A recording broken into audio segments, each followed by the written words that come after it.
I heard my daughter-in-law's voice through the recovery room door. "Just leave him here, Michael. The nurses will handle it.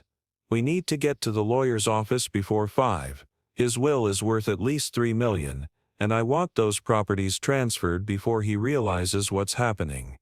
My eyes weren't even fully open yet. The anesthesia still clouded my mind, but those words cut through the fog like ice water. My son's voice came next, quieter but clear. "Sandra, what if someone asks where we are? Tell them we had an emergency with the kids. No one will question it. Your father will be here for days anyway." Before we continue with what happened next, please subscribe to the channel and let us know where you're listening from in the comments. I tried to move, to call out, but my throat was dry as sand. The hip surgery had gone well. At least that's what I remembered the surgeon saying before everything went dark. Now 4 hours later I was waking up to discover that my own son was planning to rob me blind while I lay helpless in a hospital bed. The door clicked shut. They were gone. A nurse came in 20 minutes later checking my vitals. "Mr. Harrison, you're awake. How are you feeling? Your family just stepped out. They said they'd be right back." I wanted to laugh, but it came out as a cough. "They're not coming back," I managed to whisper. "Oh, I'm sure they just went to get some food. Surgery is hard on families too." But I knew better. The pieces were falling into place now, like a puzzle I'd been too blind to see. Sandra's sudden sweetness these past 3 months. Michael's insistence that I needed the surgery immediately, even though my doctor said we could wait. The power of attorney papers they'd pushed me to sign just for medical decisions, Dad. I'd been such a fool. "Could you hand me my phone?" I asked the nurse. My hands shook as I scrolled through my contacts. Michael's number went straight to voicemail. Sandra's too, of course. That's when the real fear hit me. If they were at a lawyer's office, if they were using that power of attorney, my house, my retirement accounts, the commercial properties I'd spent 40 years building up, everything I'd worked for, everything I'd planned to leave them anyway, they were stealing it while I couldn't even walk. But that wasn't the worst part. The worst part was that my son, the boy I'd raised alone after his mother died, was the one twisting the knife. I scrolled further down my contacts until I found a number I hadn't dialed in 5 years. Thomas.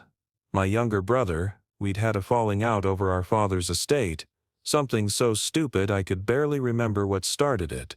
Pride had kept us apart, but pride was a luxury I couldn't afford anymore. The phone rang 3 times before he answered. "Robert, is that you?" "Tommy," I said, and my voice broke. "I need help. I'm at St. Mary's Hospital and I think Michael and Sandra are trying to take everything." There was a pause. "Then I'll be there in 2 hours. Don't sign anything. Don't talk to anyone. I'm bringing Rebecca." Rebecca was his daughter, a lawyer who specialized in elder law. I'd heard she was good, but we'd never met because of the family rift. As I waited, I lay there thinking about all the signs I'd missed. The missing cash from my wallet that I'd blamed on my own forgetfulness. The way Sandra always volunteered to pick up my mail, probably screening it for bank statements. The time I'd overheard her on the phone saying, "Just a little longer, and it'll all be worth it." I'd thought she was talking about a work project. An hour passed. The nurse, Maria, came back to check on me. She was young, maybe 30. With kind eyes that reminded me of my late wife. "Still no family?" she asked gently. "No, and they won't be coming." Something in my voice must have convinced her because her expression changed. "Mr. Harrison, I shouldn't say this, but earlier when your son was here I heard him tell his wife that you wouldn't last another year anyway. I thought it was just stress talking. But if you're saying they've abandoned you here, what exactly did you hear?" Maria glanced at the door, then pulled a chair closer. "He said you were getting too expensive to maintain." That's the word he used. Maintain. Like you were a car or something. My chest tightened, but not from any medical condition. This was pure heartbreak. "I've been paying their mortgage," I said quietly. "For 3 years now. Ever since Michael's business hit rough times, I gave them $50,000 last Christmas to invest in their future. I pay for my grandchildren's private school. Maria's face darkened. Elder abuse is a crime, Mr. Harrison. If you need me to document anything, to testify. Would you? Absolutely. But even then, lying in that hospital bed, I didn't know the full extent of their betrayal. That would come later. Thomas arrived exactly 2 hours after my call. Just as promised. I heard his voice in the hallway, arguing with someone about visiting hours. Then he burst through the door, and for a moment we just stared at each other. 5 years of silence evaporated in an instant. Jesus, Robbie, you look like hell. Thanks. You've gotten fat. He laughed, but his eyes were wet. I'm sorry. About the fight. About Dad's house. About all of it. Me too. But Tommy, we don't have time for this now. They're probably at the lawyer's office right now, transferring everything. Rebecca walked in then, all business in her navy suit, already on her phone. Uncle Robert, I'm Rebecca. I've already called the bank to flag any suspicious transfers. When did you sign the power of attorney? 2 weeks ago. They said it was just for medical decisions. Do you have a copy? At home, in my study. She was typing rapidly on her phone. I need you to think. Did they have you sign anything else? Any other documents? I tried to remember, but the medication made everything fuzzy. There were several papers. They said they were all related to the surgery. Insurance forms. They probably slipped in property transfer documents, Rebecca said. It's more common than you'd think. Uncle Thomas, we need to get to Uncle Robert's house and find those documents. Thomas looked at me. Where do you keep important papers? There's a safe in my bedroom closet. The combination is, I hesitated. It felt strange, giving up this secret. It's 0307 March 7th, the day Michael was born. But I didn't tell them what else was in that safe. Not yet. Rebecca was already heading for the door. I'll file an emergency injunction to freeze any transfers. Maria, she said, noticing the nurse, would you be willing to provide a statement about what you've witnessed? Absolutely, Maria said. As they left, Thomas squeezed my shoulder. We're going to fix this, Robbie, I promise. But as I lay there alone again, I wondered if anything could really be fixed, even if we stopped the financial theft. How do you repair the fact that your son saw you as nothing more than a bank account? How do you come back from hearing that you're too expensive to maintain? I thought about Michael as a boy, how he'd crawled into my bed after nightmares, how I'd taught him to ride a bike in the park, how proud I'd been at his college graduation. When had that loving little boy become someone who could abandon his father in a hospital bed for money? The answer came to me slowly, like a poison working through my system. Sandra. She'd appeared in his life 7 years ago, all charm and beauty, but I'd noticed things. The way she'd inventory my house with her eyes, how she'd casually ask about my investments, the time she'd jokingly asked when I planned to die. I'd mentioned my concerns to Michael once, gently suggesting they sign a prenup. He'd exploded at me, accused me of trying to control his life, of not trusting his judgment. I'd backed off, not wanting to lose him. Now I was losing him anyway, just in a different way. My phone buzzed. A text from Thomas found the safe. You need to know something. There are documents here. Adoption papers. Call me when you're alone. My heart stopped. The secret I'd carried for 42 years, the one thing I'd never told anyone, not even Thomas, they'd found it. But maybe it was time. Maybe the truth was the only weapon I had left. I called Thomas back. You found them. Robbie, Michael isn't yours? He is mine, I said firmly. In every way that matters, but biologically, no. He's Sandra's son from her first marriage. I adopted him when he was 2, after I married her. Wait, you were married to Sandra? Different Sandra. This is about Michael's birth mother, Sarah. She died when Michael was 5, car accident. I took a breath. Sarah had Michael before we met. His biological father wanted nothing to do with them. When I married Sarah, I adopted Michael legally. I've been his only father since he was 2 years old. Thomas was quiet for a long moment. Does Michael know? No, I never told him. I wanted him to feel like he belonged completely, like he was truly mine, and he was, Tommy. He is. Robbie, these adoption papers, there's a clause here. Rebecca's reading it now. I heard muffled conversation, then Rebecca's voice came on speaker. Uncle Robert, this is important. The adoption agreement has a morality clause.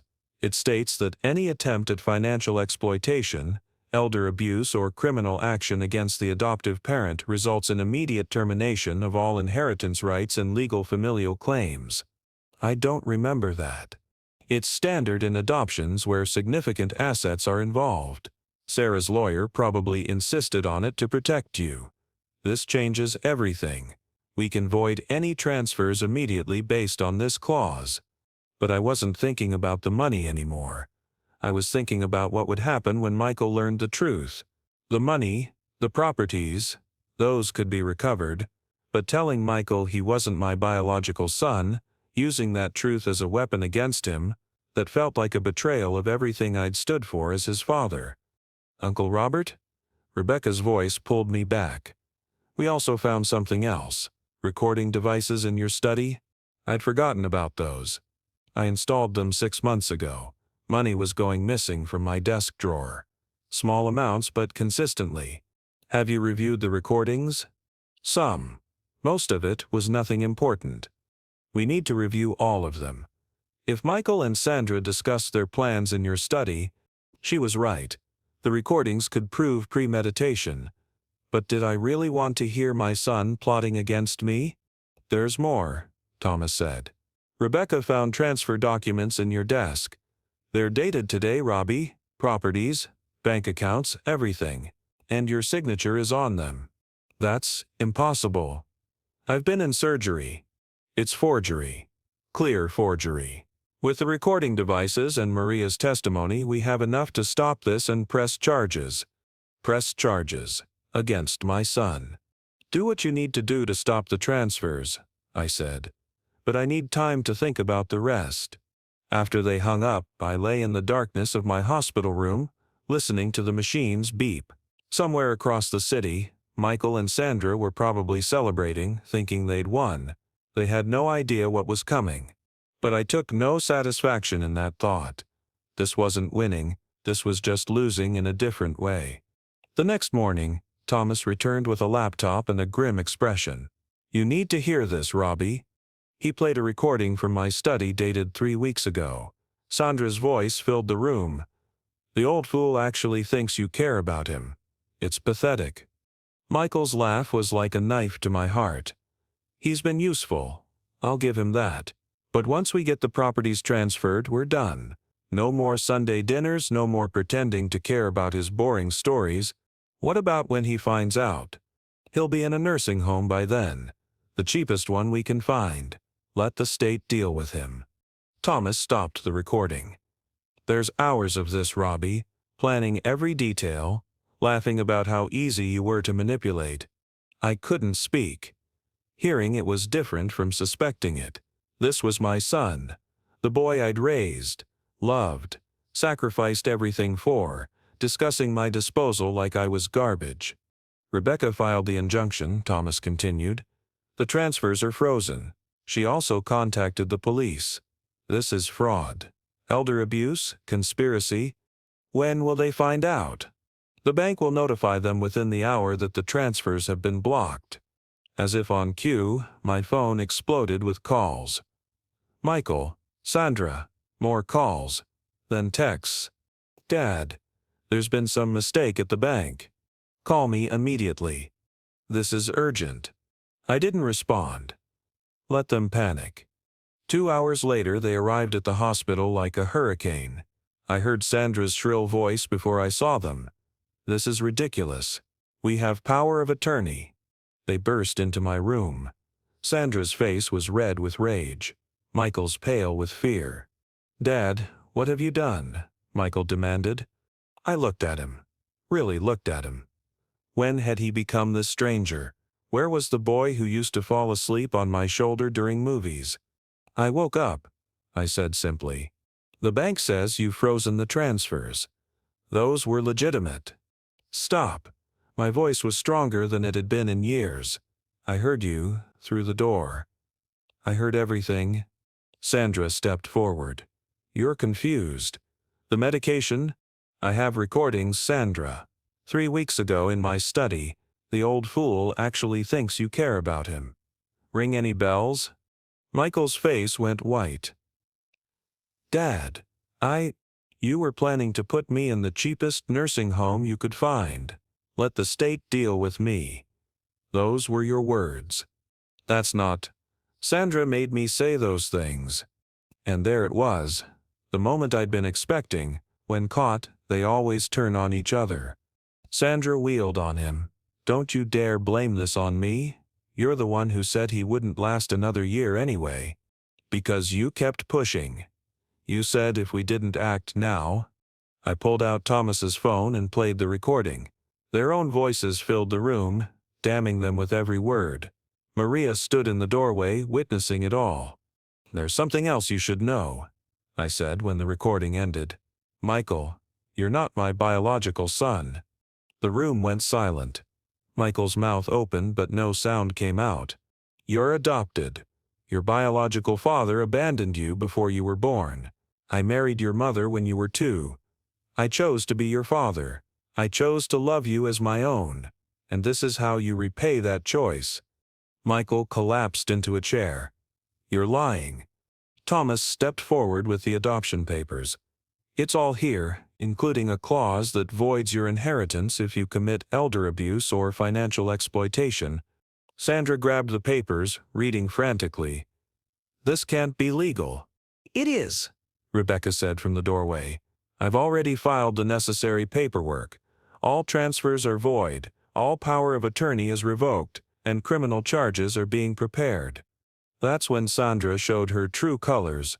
She turned on Michael completely. This is your fault. I told you we should have been more careful. Your pathetic attachment to him ruined everything. My attachment? You're the one who spent 3 years planning this. I never would have married you if I'd known you were adopted. You're not even his real son. You're nothing. Michael lunged at her and security had to pull them apart. As they were dragged out, still screaming at each other, Michael looked back at me one last time. Dad, please. But I had nothing left to say. The next 3 weeks passed in a blur of legal procedures. I was released from the hospital and went to stay with Thomas. We fell back into brotherhood like those 5 years of silence had never happened. Rebecca handled everything with ruthless efficiency. The trial was set for a month later. Sandra's previous husband was located and agreed to testify. Apparently she'd done the same thing to him, manipulated him into signing over his business, then left him when the money ran out. She's a professional predator, Rebecca explained. We found 3 other cases in different states. She targets older men with assets, usually through their children. But Michael wasn't off the hook. The recordings showed he was a willing participant, not a victim. The day of the trial, I sat in the courtroom feeling every one of my 72 years. Michael looked haggard, aged 10 years in a month. Sandra sat apart from him, her lawyer whispering urgently in her ear. Sandra's ex-husband testified via video link. She isolated me from my family, convinced me they were trying to steal from me. By the time I realized what was happening, she'd taken everything and disappeared with our son. That son being Michael? The prosecutor asked. Yes. I tried to maintain contact, but she poisoned him against me. Told him I'd abandoned them. I haven't seen my son in 40 years. I felt the floor drop out from under me. Michael's biological father, he'd been searching for his son all this time. Michael was sobbing now. Everything he'd believed about his life was crumbling. Then came the worst part. Rebecca presented Sandra's text messages to her sister, sent just days before the surgery. The old man's finally cracking. Michael's so pathetic he believes I actually love him. Once we get the money, I'm filing for divorce and taking everything. He'll be left with nothing, just like his useless father. Michael's sob turned into a wail. You said you loved me. Sandra didn't even look at him. I needed you to get to his money. You were always just a means to an end. But our children, We'll be better off without you." The judge had heard enough. Sandra was charged with elder abuse, fraud, and conspiracy, 5 years minimum sentence. Michael, because he'd been manipulated but still participated, lost all inheritance rights but avoided jail time. As they led Sandra away in handcuffs, she looked at me with pure hatred. "You ruined everything." "No," I said quietly. "You did that yourself."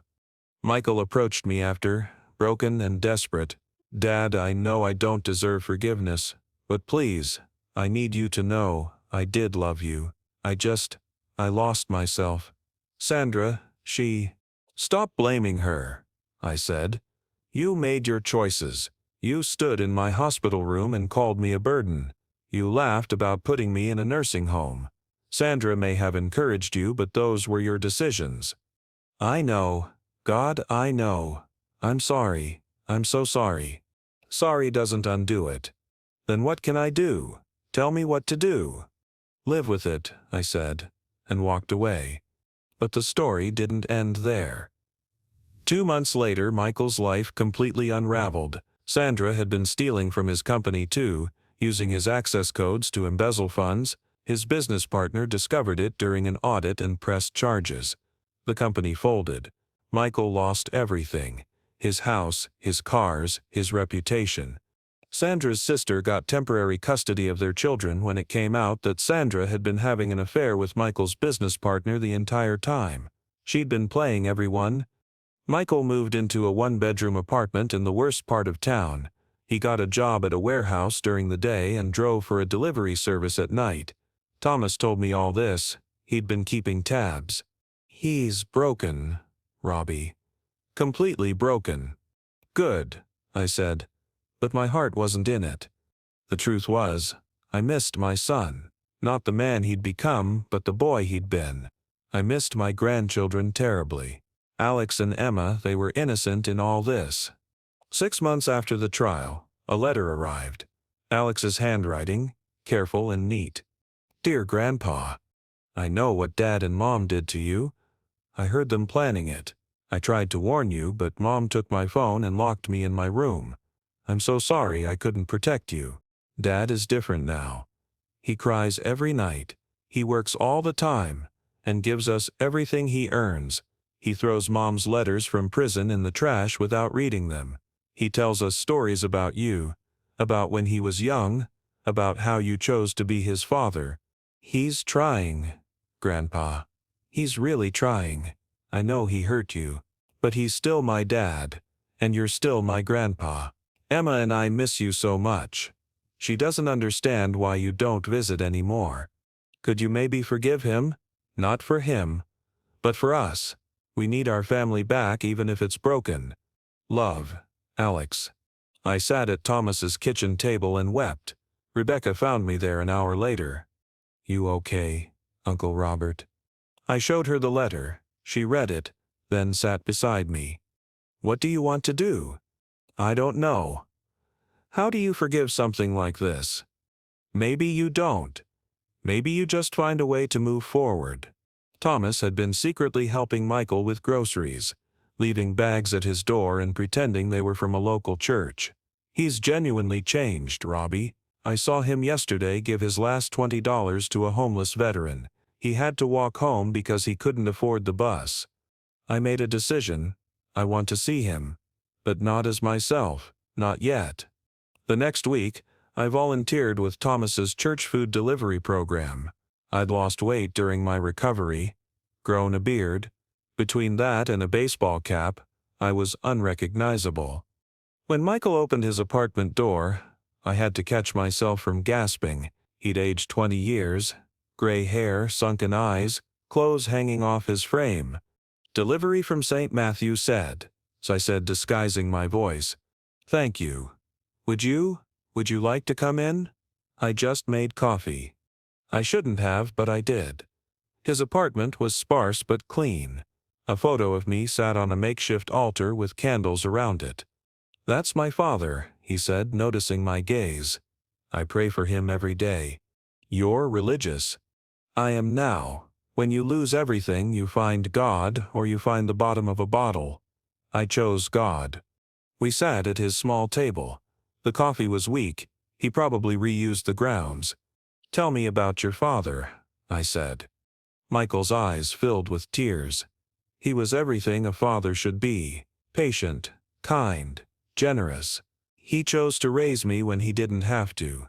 My biological father abandoned me, but Dad, he chose me. Every day he chose to love me. And you hurt him? I destroyed him. For money, for things that didn't even matter. He pulled out a notebook.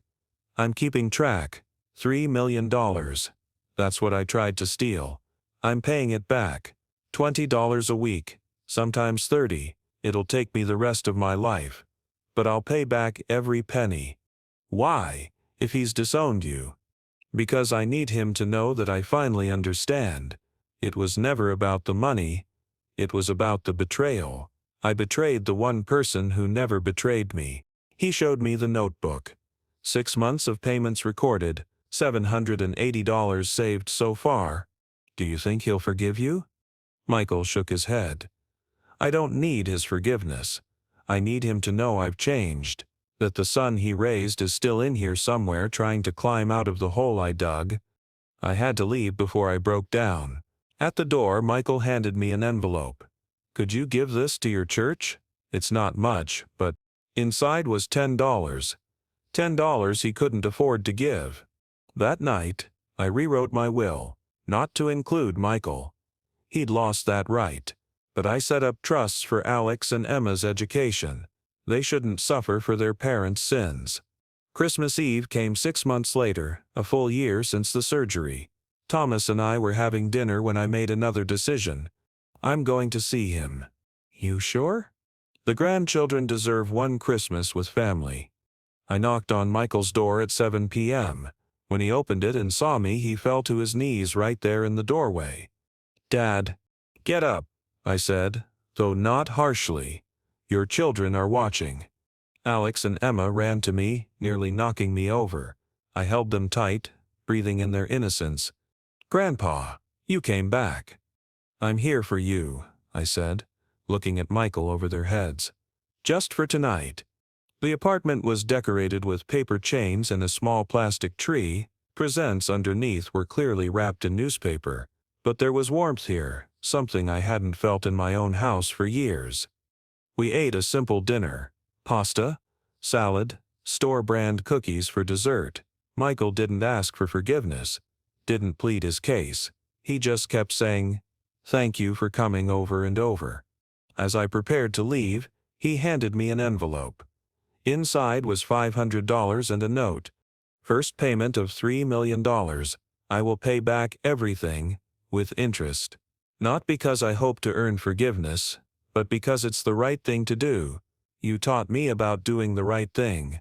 It took me too long to learn, but I finally understand. Your son, if I can still call myself that. Michael, I took the money, not because I needed it, but because he needed me to take it. He needed this act of restitution. I'll be back next week to see the children, I said. Thank you, he whispered, tears streaming down his face. This isn't forgiveness, Michael. I don't know if I'll ever be able to forgive, but those children need their grandfather. I understand, and I think he really did.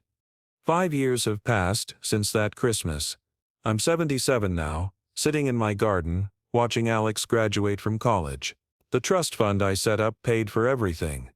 Though he doesn't know that. He thinks he earned a full scholarship. Let him have that pride. Michael stands at the edge of the ceremony, invited by Alex, not by me. We've found our rhythm over these years. Sunday dinners with the grandchildren. Polite conversation. Shared photographs. But no warmth between us. The relationship we had is dead. In its place is something else, not father and son, but two people bound by the children we both love. He's paid back $52,000 so far. Working 3 jobs, every payment comes with a note, each one the same. I remember who you taught me to be. Sandra was released last year but immediately arrested on fraud charges in Nevada. She's facing another 10 years. Michael received the divorce papers in prison and signed them without hesitation. He never speaks of her. Sometimes I watch him with his children, how patient he is now, how present. He's become the father to them that I was to him. Maybe that's his real restitution. Maybe that's the only forgiveness that matters. Thomas asked me once if I regret telling Michael the truth about his adoption. No, I said. He needed to know that love is a choice. I chose to love him once. He betrayed that choice. Now we both choose differently. I choose peace over pain. He chooses penance over pride. Neither of us chooses love anymore. That bridge burned in a hospital room. But late at night, when I can't sleep, I sometimes pull out old photos. Michael at 5, missing his front teeth, grinning on a bicycle. Michael at 10, holding a fish we caught together, proud as could be. Michael at 18, graduation cap crooked, hugging me tight. That boy is gone. He died the day Michael chose money over family. But sometimes, when I watch him with Alex and Emma, I see glimpses of who he used to be. Not enough to forgive. Not enough to forget. But enough to keep showing up for Sunday dinner. Some betrayals don't heal. They just scar over, and sometimes, that's the best ending you can hope for. I close my journal now. This story needed to be told, not for revenge or sympathy, but for truth. Justice came not through courts or revenge, but through consequence. Michael lost everything he thought mattered and found what actually did, too late for us. But perhaps not too late for his children. The $3 million he tried to steal sits untouched in trust funds for Alex and Emma. He doesn't know this. He'll keep paying his $20 a week until he dies, thinking he's paying me back.